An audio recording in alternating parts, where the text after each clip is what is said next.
Chapter 16. Here the Pharisees and Sadducees approached him, and to test him, they asked him to display to them a sign from heaven.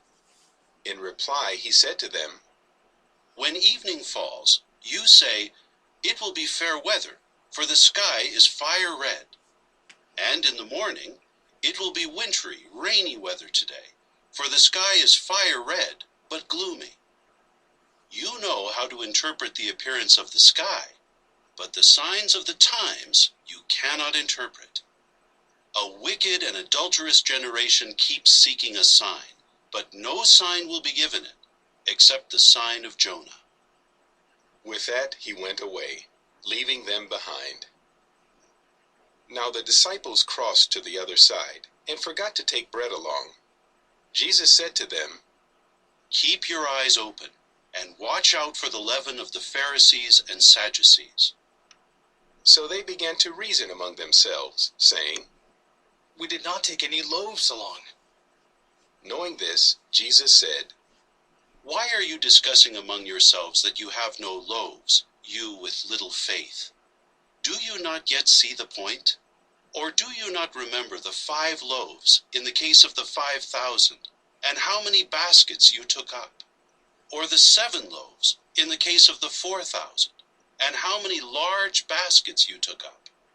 How is it you do not discern that I did not speak to you about bread? But watch out for the leaven of the Pharisees and Sadducees." Then they grasped that he said to watch out, not for the leaven of bread, but for the teaching of the Pharisees and Sadducees. When he had come into the region of Caesarea Philippi, Jesus asked his disciples, "Who are men saying the Son of Man is?" They said, "Some say John the Baptist, others Elijah, and still others Jeremiah, or one of the prophets." He said to them, "You, though, who do you say I am?" Simon Peter answered, "You are the Christ, the Son of the living God." In response, Jesus said to him, "Happy you are, Simon, son of Jonah, because flesh and blood did not reveal it to you, but my Father in the heavens did. Also, I say to you, you are Peter, and on this rock I will build my congregation, and the gates of the grave will not overpower it. I will give you the keys of the kingdom of the heavens, and whatever you may bind on earth will already be bound in the heavens, and whatever you may loosen on earth will already be loosened in the heavens." Then he sternly instructed the disciples not to tell anybody that he was the Christ. From that time forward, Jesus began explaining to his disciples that he must go to Jerusalem and suffer many things from the elders and chief priests and scribes and be killed, and on the 3rd day be raised up. At this Peter took him aside and began to rebuke him, saying, "Be kind to yourself, Lord. You will not have this happen to you at all."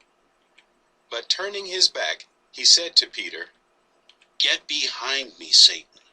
You are a stumbling block to me, because you think not God's thoughts, but those of men." Then Jesus said to his disciples, "If anyone wants to come after me, let him disown himself, and pick up his torture stake, and keep following me.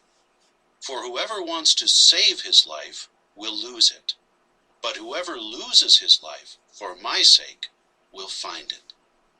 Really, what good will it do a man if he gains the whole world but loses his life? Or what will a man give in exchange for his life? For the Son of Man is to come in the glory of his Father with his angels, and then he will repay each one according to his behavior.